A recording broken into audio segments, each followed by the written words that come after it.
Bonjour à toutes et à tous. Merci de nous donner l'occasion voilà, de vous parler d'Alterix. Alors moi, je vais me présenter rapidement. J'ai rejoint Alterix il y a un petit peu, maintenant 5 ans, voilà, au tout début de la création du bureau en Europe du Sud. Et je m'occupe de l'animation de l'écosystème des partenaires qu'on appelle les solutions providers, dont vous faites partie. Et je vais laisser mes collègues se présenter. Emmanuel Lacharme, chez Alteryx depuis un peu plus d'un an et demi maintenant. Avant ça, 12 ans de carrière dans la data. Et mon rôle chez Alteryx, c'est Partner Sales Engineer, c'est-à-dire que mon rôle, c'est vous. C'est vous aider à construire vos offres, à construire vos démos, à vous enabler techniquement, à répondre à toutes vos interrogations techniques. Voilà, je suis 100% consacré aux partenaires. Donc Alteryx, aujourd'hui, nous nous positionnons comme une plateforme qui aide les entreprises à démocratiser tout ce qui est autour de l'analytique. Quand on parle de démocratisation, et Olivier finalement a effleuré un petit peu le mot, ça veut dire vraiment travailler avec les métiers sur ces sujets. Donc on est vraiment là pour les aider à prendre en main. Et la partie ETL, bien sûr, métier en fait partie, puisque la préparation de données est le point de départ de toute analyse au final. Donc voilà aujourd'hui comment on va se positionner.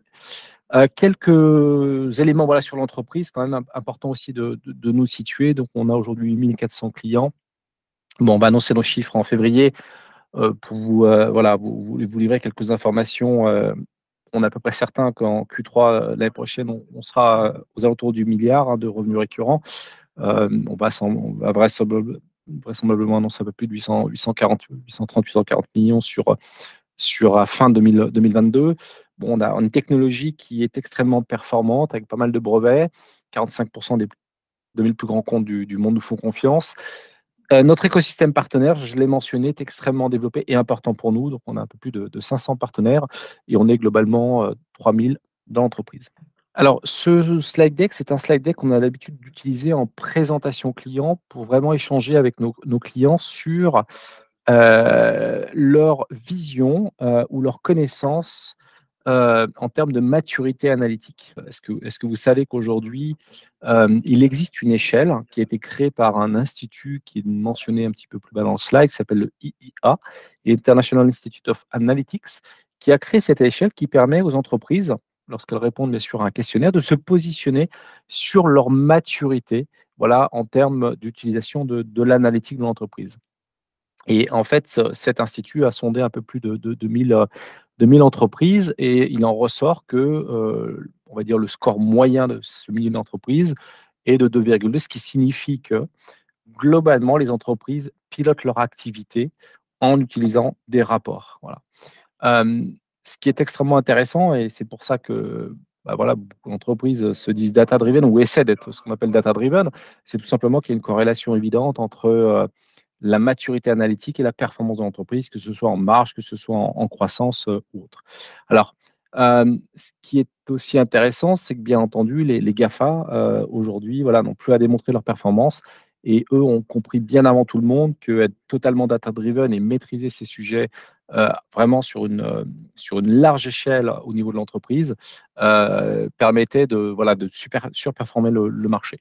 Et d'ailleurs, sur notre site internet, vous trouverez, si vous allez sur la page d'accueil, vous trouverez un outil qui permet de s'évaluer en tant qu'entreprise. Alors, un autre moyen de, euh, de s'évaluer en termes de maturité analytique, c'est de connaître le nombre de personnes en entreprise, c'est les pourcentages que vous avez en dessous de l'échelle, nombre de personnes qui sont capables de faire de l'analyse de données plus ou moins avancée. Voilà, donc 1%, 10%, 25, 50. Voilà.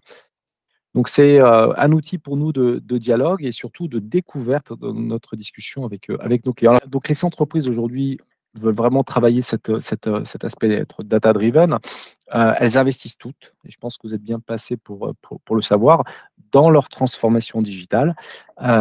Toutes, c'est-à-dire, on met 99%, mais même le 1% manquant dans l'étude qui est mentionnée, forcément, ces entreprises ont aussi investi quelque part.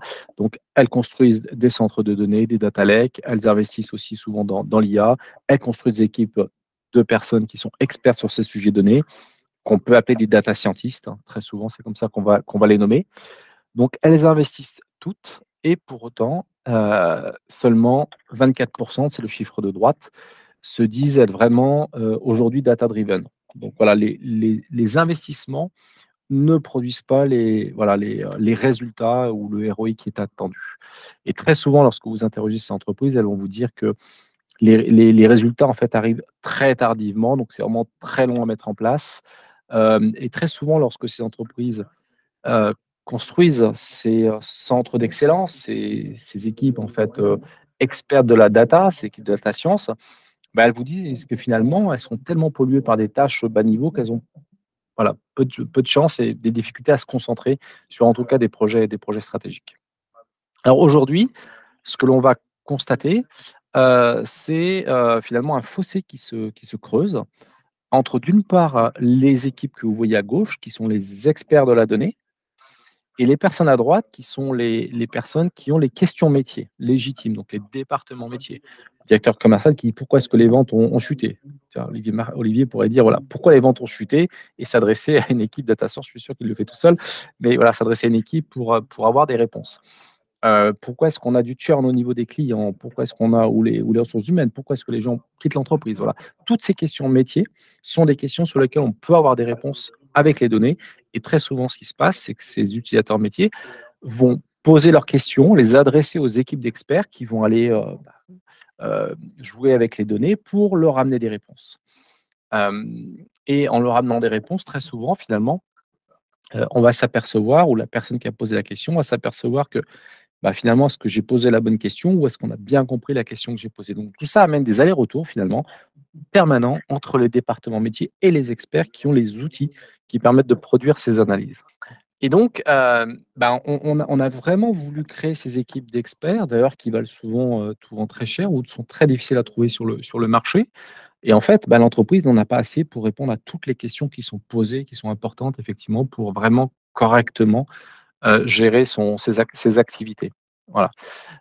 D'autre part, ces équipes aussi d'experts, très souvent, elles n'ont pas la compétence métier. Donc même la compréhension de la question est parfois très compliquée. Voilà. Et très souvent, voilà, donc elles sont vraiment sous-dimensionnées, elles sont submergées effectivement de sujets et au final, elles ne peuvent même pas travailler sur les projets qui sont structurants et qui auraient vraiment de la valeur. D'ailleurs, je vous pose une question.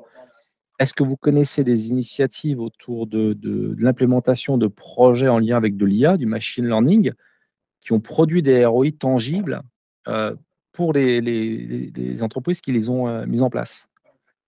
Est-ce que vous avez connaissance de ce type de réussite avec des projets autour de l'IA? Oui, non? Effectivement, et une des raisons est que les équipes qui ont ces compétences, très souvent, voilà, n'ont pas, le temps nécessaire pour vraiment, se consacrer à ces projets parce qu'elles sont polluées, submergées de questions. Donc voilà, toute cette organisation de l'entreprise qui consiste à avoir des experts d'un côté qui vont servir toute l'entreprise. Quand vous interrogez les entreprises qui travaillent comme ça, elles vous disent toutes que: «Non, je ne suis pas satisfait de cette organisation». Voilà. Alors, on pourrait penser qu'il y a des solutions miracles pour arriver à progresser par rapport à cette organisation. Une des solutions, c'est de dire: «Bah, OK, on va finalement, prendre nos, utilisateurs métiers, les personnes qui ont ces questions et puis on va leur donner les mêmes outils que les experts pour qu'ils puissent être autonomes dans la réponse, enfin, en tout cas, voilà, la réponse à leurs questions». On peut essayer de les former et cetera. Et cette approche, lorsque, encore une fois, vous interrogez des entreprises qui essaient de travailler comme ça, fournissent des résultats finalement, assez limités parce qu'on part du principe que ces utilisateurs métiers ont les mêmes compétences techniques que des experts, ce qui est absolument faux. Voilà. Donc la vraie question que l'entreprise doit se poser, c'est aujourd'hui, si je veux vraiment progresser, être beaucoup plus orienté, piloté par la donnée et surtout développer cette culture analytique, c'est où est-ce que je dois investir? Et en fait, la réponse, c'est les GAFA l'ont trouvé depuis très longtemps. L'idée, c'est de rééquilibrer ces investissements et vous allez tout de suite voir où est-ce qu'on veut on veut en venir. Plutôt que de n'investir que sur une petite partie de la population d'entreprise, que sont ces experts, en leur donnant des outils très avancés et tout ce qui va bien, bah, l'idée, c'est de rééquilibrer et d'investir aussi sur ces utilisateurs métiers afin qu'ils aient de meilleures technologies pour pouvoir brasser leurs données et répondre à leurs questions métiers. Est-ce que vous savez quelle est la technologie aujourd'hui la plus utilisée pour faire de l'analyse de données au niveau métier? Alteryx. Ah, on aimerait bien. Ce sera le cas un jour. mais avant Alteryx, aujourd'hui? Excel, bien sûr. Excel. Voilà. Aujourd'hui, vous avez 78 millions de personnes dans le monde qui font de l'analyse sous Excel. C'est notre cœur de marché. Voilà. C'est notre fonds de commerce numéro un. Numéro un. Ça ne veut pas dire que c'est le seul, mais c'est le numéro un. Voilà. C'est exactement ça. Et aujourd'hui, c'est quoi? C'est des copier-coller, c'est des problèmes, c'est des macros dans tous les sens, c'est des VLOOKUP, et cetera. C'est des choses qu'on n'arrive plus à comprendre, qu'on n'arrive plus à maintenir et que l'entreprise n'arrive plus à gérer. C'est notre fonds de commerce. Voilà. Donc en fait, quand on parle d'Alterix, indépendamment de la technologie elle-même, c'est vraiment, nous, on va penser à qui? À la personne, à qui utilise. Quand on demande: «Ouais, quelle est la différence entre Talend et Alteryx?» Olivier l'a résumé. Nous, on pourrait être considéré comme un ETL, si vous voulez, ou un outil de machine learning ou une technologie voilà, d'analytique avancée. Et la différence avec ce qu'on voit sur le marché, du Talend, du Dataiku, pour le citer, ou d'autres, c'est qui va utiliser la technologie. Et nous, majoritairement, ça va être les utilisateurs métiers. Alors, notre monde évolue aussi, puisque on amène aussi une plateforme cloud qui va permettre aussi de travailler avec des personnes plus techniques, comme des data engineers. Voilà. Mais globalement, aujourd'hui, voilà comment on va approcher le marché. Voilà. Et donc, en investissant sur ces personnes de droite qui sont les non-experts, en leur donnant les bons outils pour travailler, premièrement, on leur dégage du temps. On leur dégage du temps et ils vont travailler plus efficacement.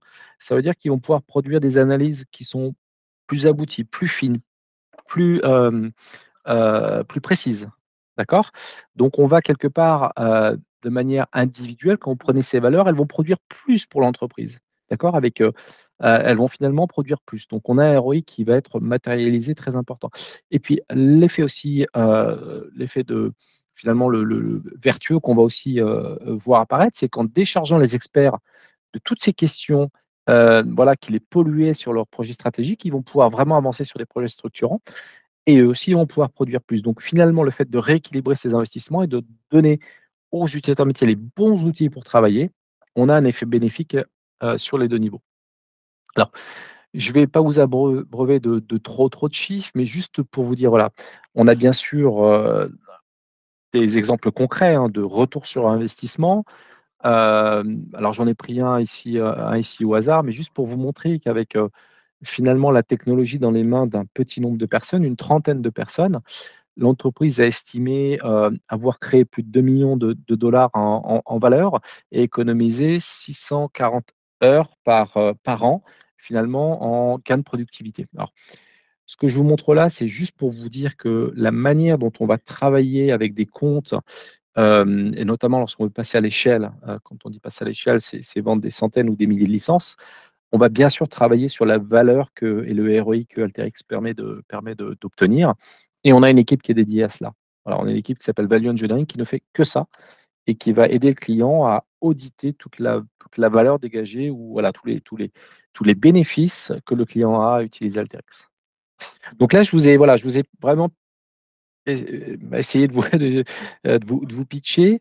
Voilà, quel est l'état de l'art aujourd'hui dans les organisations et comment finalement améliorer aujourd'hui cette diffusion de la culture analytique en allant libérer finalement la data auprès des utilisateurs de métier. Voilà. Tout ça pour dire que maintenant, Alteryx, et ça on en est bien conscient, et moi depuis le temps que je travaille avec les partenaires, j'en suis très conscient, on est une technologie atypique. D'ailleurs, je crois que c'était marqué dans le, dans le pitch d'Olivier. On est atypique. On est un couteau suisse parce qu'on permet de faire beaucoup de choses. Malgré tout, on ne vend pas un couteau suisse à un client aujourd'hui. Voilà. Et c'est là notre difficulté, c'est qu'on doit aussi vous aider à trouver quelques clés pour trouver des cas d'usage, vous trouvez effectivement des angles de positionnement Alteryx ou détecter des opportunités Alteryx. Alors, le numéro 1, valable dans toute conversation. Donc là, je voulais synthétiser sur, j'aimerais bien trouver ma souris, mais j'ai du mal, pour réduire la phrase. Bon, bref. Le numéro 1, notre martingale, c'est question découverte. Avez-vous un processus d'analyse critique pour juste en termes de produits? Très souvent, voilà, on aime aussi, expliquer, voilà, notre gamme produit et Emmanuel va couvrir en tout cas, certains d'entre eux avec, notre partie plutôt on-premise pour commencer. Alors bien entendu après, si vous voulez, vraiment, voilà, qu'on rentre plus dans le détail dans certains, sales play, certains produits, on pourra bien sûr vous monter des sessions spécifiques. Donc aujourd'hui, on a une plateforme qui est vraiment cloud et on-premise. On peut jouer d'ailleurs avec de l'hybride. Donc sur la partie cloud, vous allez retrouver le Designer Cloud.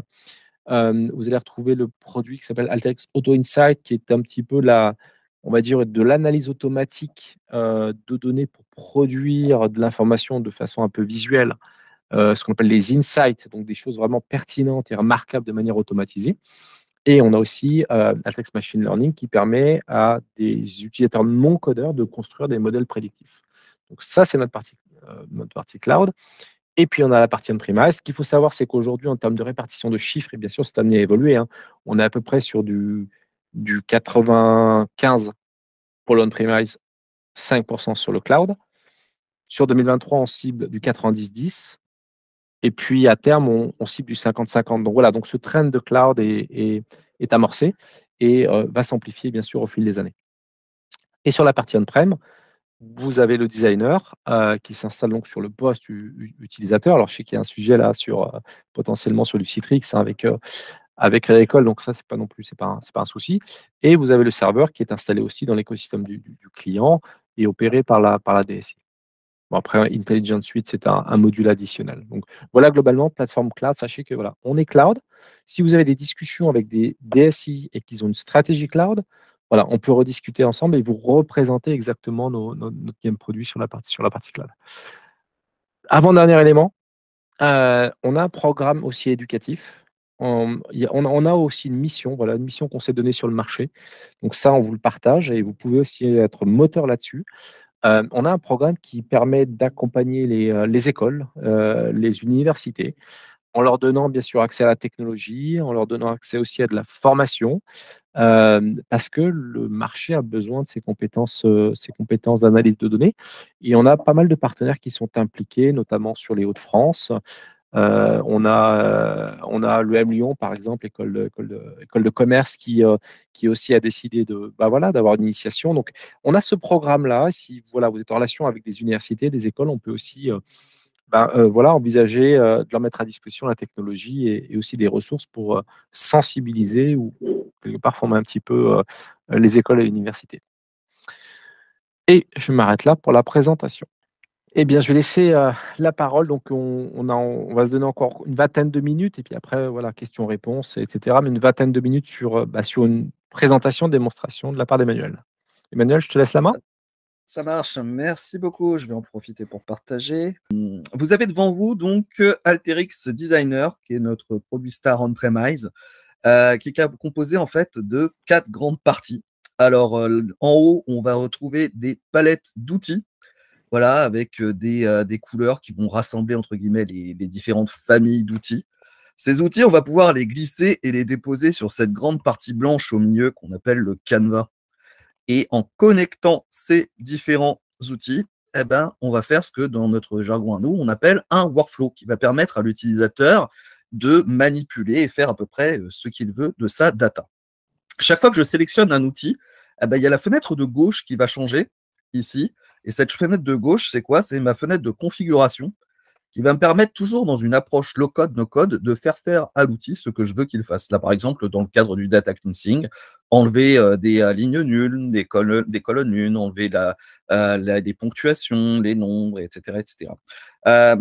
Une fois que j'ai connecté mes différents outils, je vais pouvoir suivre l'évolution de la data sur ma fenêtre en bas qui s'appelle la fenêtre de résultats. Donc, voilà, le color coding, l'approche drag and drop extrêmement simple, le low code no code et la traçabilité des résultats sur la fenêtre de résultats, tout ça, ça mène à quoi? Ça mène à la réduction du risque comme clé.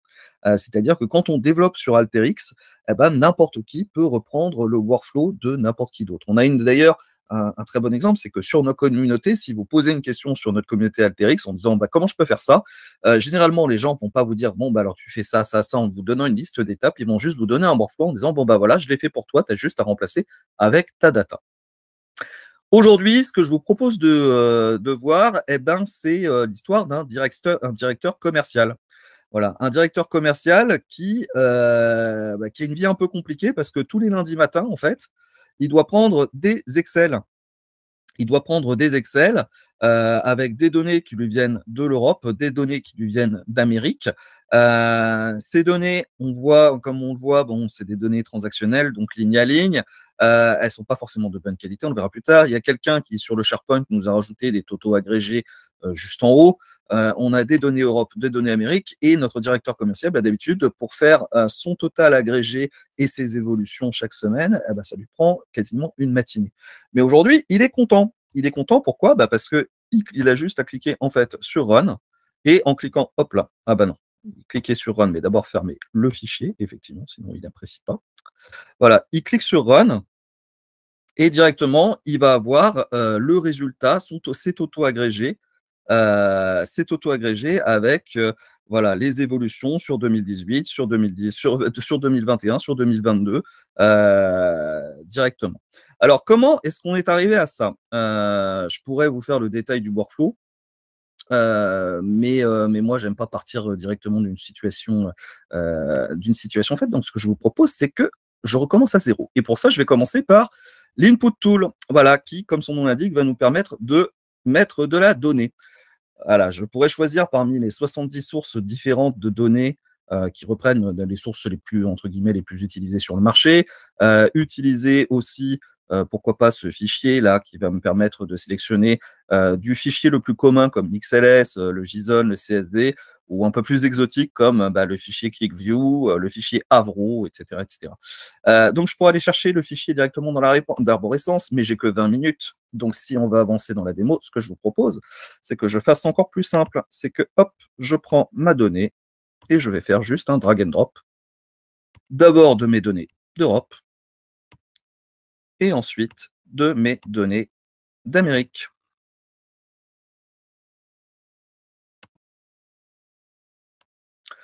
Alors maintenant, je vois que ma fenêtre de configuration a changé. Ici, maintenant, voilà, juste ici, j'ai les previews des 100 premières lignes. Donc des 100 premières lignes du fichier. Et souvenez-vous, il y avait quelqu'un qui m'avait mis un total agrégé tout en haut. Donc moi, ça m'embête un peu. Je vois que ma donnée commence à la ligne 5. Je vais régler ça facilement en lui disant ici, dans ce réglage, dans ma fenêtre de configuration, la donnée commence à la ligne 5. Et je vais faire exactement la même chose pour le deuxième fichier.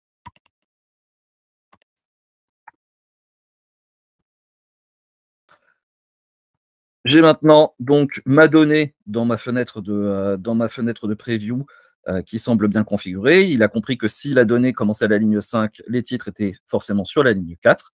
J'ai maintenant mon dataset Europe, mon dataset Amérique. Ce qu'il va falloir que je fasse, c'est les rassembler en une seule source de données. Pour ça, je vais aller dans Jointure et utiliser cet outil qu'on appelle l'union.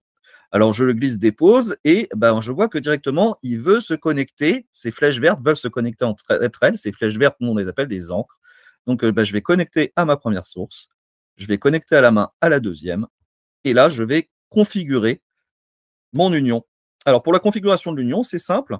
Je peux choisir entre autoconfig by name. Si les colonnes sont dans un ordre différent, mais qu'elles portent le même nom, le matching se fera automatiquement. Je peux faire autoconfig by position. Si par exemple, j'ai un fichier, deux fichiers qui ont la même structure, mais un a des colonnes en allemand et l'autre des colonnes en français, par exemple. Et comme dans le monde de la data, c'est généralement compliqué, on peut aussi faire une correspondance manuelle en disant, par exemple, la colonne 5 de mon fichier 2 est égale à la colonne 3 de mon fichier 1, etc. etc. Là, j'ai de la chance, les colonnes ont le même nom, donc je vais faire autoconfig by name, et je vais en profiter pour ajouter cet outil qu'on utilise beaucoup chez Alteryx, qu'on appelle l'explorer en français ou le browse en anglais. Et là, je vais cliquer sur ce bouton formidable en haut à droite, qui est le bouton sur lequel on clique le plus quand on utilise Alteryx, qui est le bouton Run. Et ce bouton Run, il va faire quoi? Il va me permettre de faire passer la donnée dans l'ensemble des composants que j'ai mis jusqu'à maintenant sur mon workflow.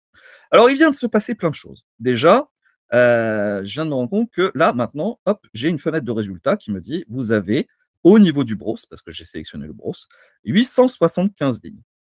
Je parlais de traçabilité tout à l'heure. Si je suis quelqu'un qui est un peu méfiant, je peux tout à fait recliquer à ce niveau-là du workflow, voir que pour Europe, j'avais 525 lignes. Ici, pour Amérique, j'avais 350 lignes. 350, 525, 875, ça me semble bon. Mais je vois surtout que dans mon browse, maintenant, je vais pouvoir explorer ma donnée. Alors, ça va me permettre de connaître plein d'informations, comme ça, quels sont le nombre de valeurs uniques, quelles sont les valeurs minimales et maximales, quelles sont les moyennes quand il s'agit d'indicateurs. Mais je vois surtout des couleurs. Et là, je vois OK 100%, c'est du vert. Et là, je vois country, not OK, 1,37%. Alors, je vais cliquer ici pour voir. Effectivement, il y a un problème. Là, je vois qu'il y a France 171, Britain 171, mais il y a aussi Britain 3 et France 3. Alors, je peux approfondir encore plus mon analyse grâce aux détails fournis par le browse, mais j'en aurais pas besoin parce que sur ma fenêtre de résultats, je vois ici qu'il y a un petit carré rouge avec Britain. Et ce petit carré rouge, il va me signifier quoi? Que cette cellule a un espace. Et dans le monde de la data, Britain et espace Britain, ce n'est pas le même pays. Donc, il va falloir que je nettoie cette donnée. Pour la nettoyer, je vais aller dans Préparation, utiliser Data Cleansing, le faire glisser là entre mes deux composants, et lui dire tout simplement, tu vas me sélectionner donc dans Country, et tu vas m'enlever, il a sélectionné automatiquement, voilà, tous les espaces avant ou après ma data. Il me suffit de recliquer sur Run. Et si je reviens sur mon browse, je me rends compte que c'est parfait. Sauf, là, j'ai un autre problème. Mon autre problème, voilà, c'est Germanie 174, Allemagne 1. Et cette Allemagne, je sais qui c'est Gérard, c'est un de mes commerciaux, c'est un anglophobe convaincu. Il a juré qu'il n'écrirait jamais de mots en anglais, et je sais que chaque semaine, il va me réécrire Allemagne. Donc, plutôt que d'aller modifier directement dans l'Excel la data, je vais automatiser une correction. Et pour ça, je vais faire ça au moyen de ce qu'on appelle le text input. Le text input, voilà, comme son nom l'indique, il va me permettre de rentrer moi-même de la donnée. Là, je vais noter ici Allemagne. Ici, je vais noter Germanie. Ici, je vais appeler valeur à remplacer. Ici, je vais l'appeler valeur de remplacement. À partir de là, je retourne dans mes jointures et je vais utiliser cet outil qui s'appelle Find Replace. Là encore, je le fais glisser. Et Alteryx me facilite la vie parce que justement, je veux chercher et remplacer quelque chose. Je vois qu'il y a deux encres, une qui s'appelle F, une qui s'appelle R. Donc, SL sur la donnée find sur laquelle il va chercher la donnée, et R, la donnée avec laquelle il va la remplacer. Je vais paramétrer donc mon outil. Je vais lui dire que tu vas remplacer n'importe quelle partie du champ country. Tu vas chercher la valeur à remplacer sur laquelle j'avais mis Allemagne, et tu vas la remplacer par la valeur de remplacement qui est Germanie. Et je clique sur Run. Et je vois maintenant que country, voilà, Germanie 175. Donc Gérard, mon commercial anglophone, veut m'écrire 170 fois Allemagne chaque semaine. À partir de maintenant, la correction est automatisée. Je n'aurai plus jamais ce problème. Bon, j'ai maintenant mes sources qui sont plus ou moins nettoyées. J'ai réussi à mettre le tout sur un seul dataset. Ce qui me reste à faire maintenant, c'est agréger. Pour agréger, je vais avoir un premier problème. Mon premier problème, c'est que, comme vous pouvez constater, je n'ai pas, si je veux agréger mes ventes, je n'ai pas les mêmes devises partout. Donc, il va falloir que je mette tout ça en euros. Je pourrais aller tout de suite mettre un outil pour télécharger des API, avoir les taux de change en direct. Mais aujourd'hui, on est relativement pressé. Donc, ce que je vais faire, c'est que je vais aller sur Boursorama Banque. Je vois que sur Boursorama Banque, il y a ce tableau qui me semble pas mal. Un CTRL-C. Je vais faire un CTRL-V ici. Je vois que mes taux de change sont bien là. Je vais quand même nommer cette colonne currency, parce que la nature a horreur du vide, et la data des colonnes non nommées. À partir de là, maintenant, j'ai mes taux de change qui sont intégrés. Mais bon, moi, je veux tout en euros, donc les conversions entre le yen japonais et le rouble, ça m'intéresse moyennement. Donc, ce que je vais faire, c'est que je vais utiliser l'outil ici, Select, qui va me permettre de sélectionner uniquement les colonnes qui m'intéressent, et en l'occurrence, uniquement currency et euro.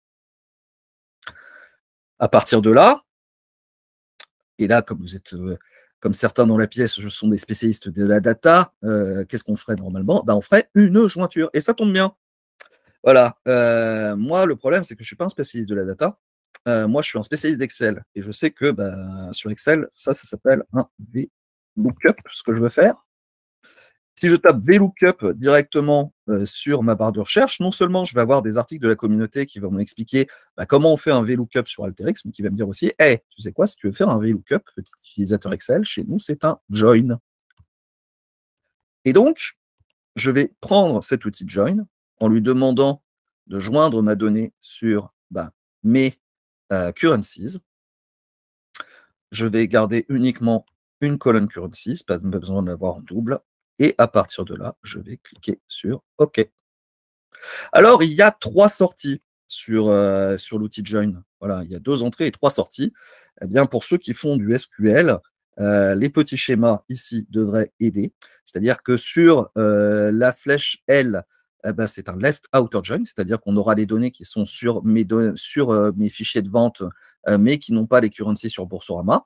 Sur R, un left outer join, sur lequel on aura les données Boursorama, mais pas les deux qui ne sont pas, enfin les devises Boursorama qui ne sont pas sur mon fichier de vente. Et sur J, les données qui se retrouvent sur les 2 fichiers. Et là, en l'occurrence, sur l'encre J, on se rend compte que maintenant, hop, j'ai une nouvelle colonne qui est mes taux de conversion en euros.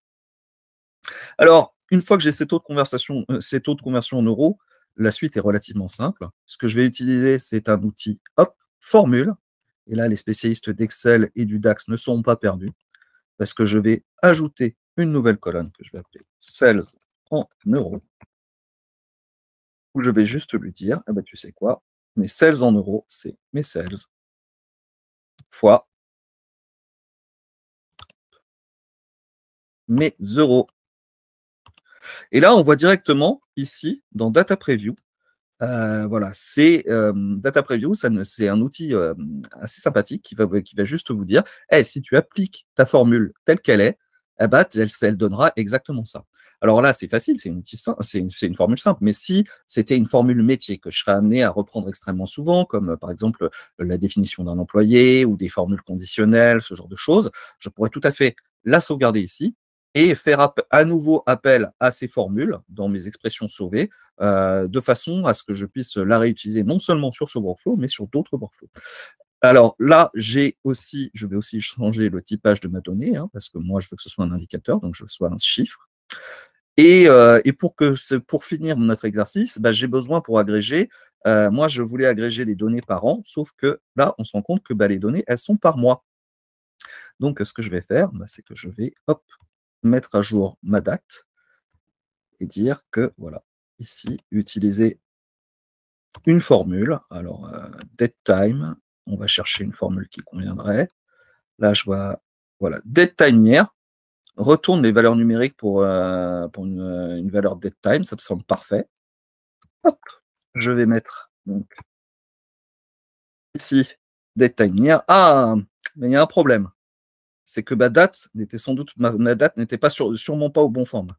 Pour ça, il suffit d'aller pour vérifier sur la partie ici fenêtre de résultats pour voir mes metadata, parce que mes metadata vont non seulement me permettre de vérifier quel est le typage exact de mes dates, mais aussi de pouvoir voir exactement quelles sont leurs sources exactes. Donc, si on veut changer le format d'une date, on peut soit le faire directement avec une formule, soit on peut aussi utiliser, je pourrais utiliser aussi, par exemple, une valeur datetime, etc. Donc, là, en l'occurrence, on va faire un petit run directement ici, hop, avec, et avant ça, rajouter un petit datetime. Date format toString, je vais dire que mon format de date, alors si je me souviens bien ici, c'est 2021, donc l'année, hop, et ensuite le mois et voilà, ici. Donc, il va me transformer directement ma valeur en nouveau type de date, et je peux faire la modification directement ici avec la nouvelle colonne sans même avoir exécuté. Et là, en l'occurrence, j'aurais même pas besoin d'un date time here. Je pourrais juste lui dire, hey, tu vas me prendre les 4 caractères de gauche.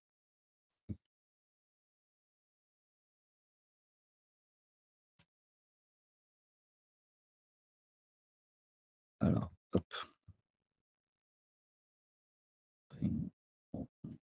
Out. Et leveler et 4.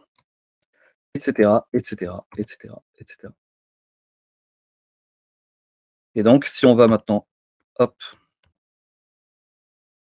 à la sortie de Date Timeout, eh ben, j'ai maintenant les agrégations qui sont possibles par année. Du coup, qu'est-ce qu'il me reste à faire pour agréger le tout? Juste summarize.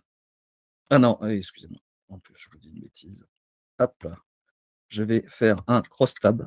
Voilà, pas un summarize. Un cross-tab. Donc, je veux grouper mes données par segment, par country. Je veux que mes headers, ce soit mes nouveaux date timeout que je viens de créer là. On me l'agrégé par année.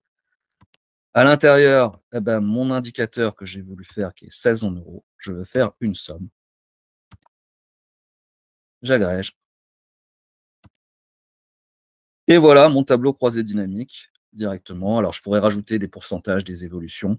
Derrière, qu'est-ce que je peux faire? Je vais pouvoir soit l'exporter, voilà, faire un output data, ou je pourrais le mettre sur les 70 connecteurs dont j'ai parlé tout à l'heure, ou une nouvelle forme de fichier.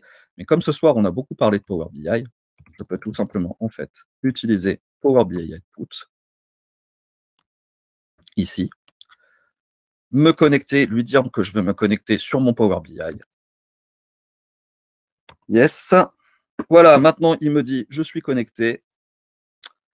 Et en fait, ici, je peux juste dire, par exemple, tu vas me mettre à jour ce dataset ou ce dataset sur mon Power BI. Donc, voilà l'esprit, entre guillemets, de la solution. Voilà à peu près comment elle fonctionne. Toujours, c'est toujours les mêmes grands principes. Hein. Je ne sais pas si vous avez remarqué, c'est je glisse, je dépose, je configure, je teste, je glisse, je dépose, je configure, je teste. Et c'est cette approche extrêmement facile, en fait, qui en fait un outil particulièrement prisé des business users. Est-ce qu'à ce stade-là, vous avez des questions? C'est quoi la différence avec le Designer Cloud? Alors, la différence avec le Designer Cloud, cet outil-là, il est entièrement on-premise. Le Designer Cloud sera disponible à la fin du mois avec une interface qui sera proche de celle-là. Pour l'instant, ce qu'on appelle le Designer Cloud côté Alteryx, c'est surtout la solution Trifacta que nous avons racheté l'année dernière. Ok, très clair. Juste extrêmement rapidement, une fois qu'on a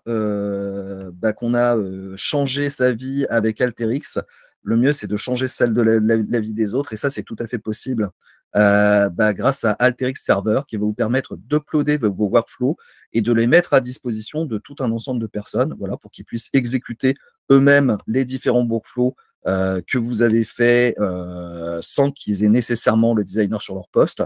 Et justement, en configurant intelligemment le designer, vous pouvez aussi transformer vos workflows typiquement en application.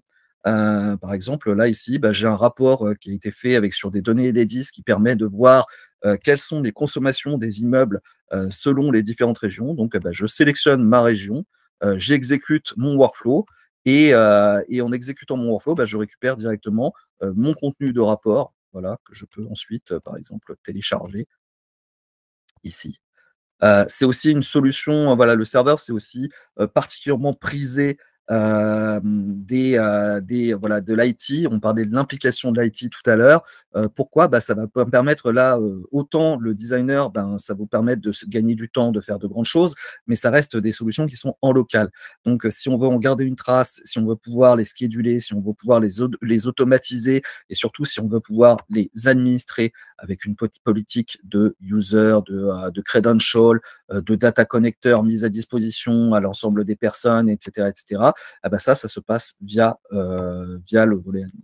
Et enfin, voilà, je vous ai parlé d'un cas d'usage très très simple, mais tout à l'heure, il y a William qui a parlé de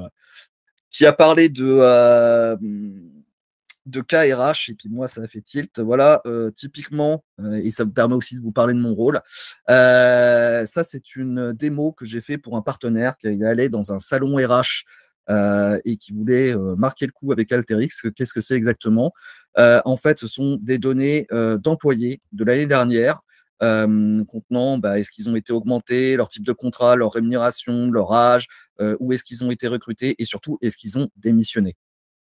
À partir de là, on a aussi leur adresse, mais on n'a pas leurs coordonnées GPS. Donc, on va utiliser ces outils-là, qui sont des outils de géocoding, qui vont permettre, à partir de leur adresse, de les mettre sur une carte, de mettre notre siège sur une carte, et surtout, grâce aux différents outils Alteryx, ça va nous permettre de calculer ici, voilà, la distance en kilomètres du siège et leur temps de trajet. Et ça parlera peut-être beaucoup plus si j'affiche ça effectivement sur une carte. Voilà, en rouge ici, nous avons le siège. En vert, nous avons les différents employés, où est-ce qu'ils se trouvent. Pourquoi on a fait ça? Tout simplement pour pouvoir ensuite analyser l'ensemble de ces informations avec un modèle prédictif qui s'appelle un modèle en forêt. Et ici, là, vous avez le résultat de cette analyse. Ces résultats de cette analyse, tout ça, c'est de l'approche low-code, no-code. Il n'y a pas eu de... Je ne connais rien en Python, je ne connais rien en R, mais ça va me permettre de savoir quoi? Que les gens qui démissionnent, c'est des gens qui n'ont pas eu d'augmentation depuis 2 ans, qui ont un salaire annuel plutôt bas, qui sont relativement loin du siège, qui sont plutôt jeunes, qui ont été recrutés via LinkedIn plutôt. Et l'ensemble de ces caractéristiques, on va en faire quoi? On va l'appliquer à notre population de cette année pour savoir, dis-moi, est-ce qu'il y a des gens qui potentiellement peuvent démissionner? Alors, c'est avec cet outil en forme de cage de football ici, qu'on appelle un scoring. Et ça va nous donner quoi? Ça va nous donner ici une analyse qui va dire, il y a un risque fort, il y a un risque faible, il y a un risque moyen, que telle ou telle personne, voilà. Et derrière, qu'est-ce qu'on va faire? On va automatiser un reporting pour pouvoir dire, OK, voici les différentes personnes qui sont potentiellement en danger de démissionner, mais aussi d'autres reporting pour dire, voilà les top performers, voilà, des gens qui sont à la fois flagués top performers, mais aussi très haut risque de démission. Des questions, des remarques, des objections? Oui, il y a une très bonne question, effectivement, de Mohamed. Alors, c'était plutôt sur la démo précédente. Oui. C'était sur pourquoi je ne ferais pas ça, effectivement, sous Power Query. Et en fait, je commence à répondre par texte, mais je vais répondre aussi avec avec un exemple concret. Hop. Est-ce que vous voyez mon écran? Voilà, donc en fait, vous avez peu ou prou la démonstration qui a été utilisée par Emmanuel, ce cas d'usage pour un directeur commercial. En fait, ce que vous pouvez voir ici, c'est tout simplement que tout est graphique. Tout est graphique, et Emmanuel l'a mentionné. Si par exemple, Emmanuel a conçu son workflow, il me le passe, je vais être très facilement en capacité de le comprendre, de le modifier, et notamment parce qu'il y a aussi la capacité que vous avez de documenter, en fait, vous voyez, sous chacun des blocs, des outils, on peut mettre des commentaires, etc., à noter. Donc, c'est très, très facilement maintenable et utilisable. J'ai exactement la même chose faite sous Power Query, exactement le même processus. Et en fait, voilà ce qui est généré. Donc, je suis d'accord que pour quelqu'un qui a une sensibilité un peu technique, sous Power Query, on va pouvoir très facilement faire cette partie de préparation de données, si on est un peu technique. Mais le problème auquel on va se heurter, c'est OK, mais la maintenance, comment j'arrive à maintenir ce bazar-là? Comment Emmanuel, si c'est moi qui conçois cette partie de traitement de données sous Power Query, comment Emmanuel il va être capable de maintenir et de reprendre en main ce que j'ai fait? C'est pas possible. Et notre meilleur aujourd'hui exemple, c'est le choix du groupe BPCE. BPCE a fait le choix d'Alterix comme solution de préparation de données pour les métiers parce qu'ils ont fait le choix de Power BI et parce qu'ils ont très rapidement identifié qu'ils allaient avoir affaire à 2 populations d'utilisateurs, des gens techniques qui allaient être capables de faire leurs modifications, leur préparation de données, et on parle que de prep de données, alors bon, après on peut aller sur la partie analyse avancée, mais avec Power Query, et du coup générer ces séquences-là, et même moi j'en ai fait, je suis capable de modifier mon code, mais il y a toute une autre partie de la population d'utilisateurs qui ne serait pas en capacité de le faire. Et pour cette population-là, le groupe a fait le choix d'Alterix comme solution officielle de préparation de données. Et encore une fois, là on parle que de prep de données, Mais si demain je me projette, et Emmanuel l'a montré sur un cas d'usage, ce qu'Emmanuel a montré, c'est accessible aujourd'hui à un directeur ou une personne qui travaille au sein des ressources humaines, d'aller commencer à analyser et de travailler sur de la prédiction sans code avec du machine learning. Alors là, dès lors que je vais commencer à monter en compétence sur ce sujet-là, bah, c'est fini. Mon Power Query va me limiter si j'étais en C'est capacité. plutôt ça que je vois comme un. Mais bon, ça c'est pas Power Query, hein. Ça, c'est l'éditeur d'expression M. C'est le code généré derrière l'outil graphique de Power Query. Oui, Mais l'intégration avec les fonctionnalités de machine learning, ça, c'est très intéressant. Et plutôt tout ce qui est une base propriétaire Alteryx dans laquelle je peux écrire et partager des résultats ou pas? oui.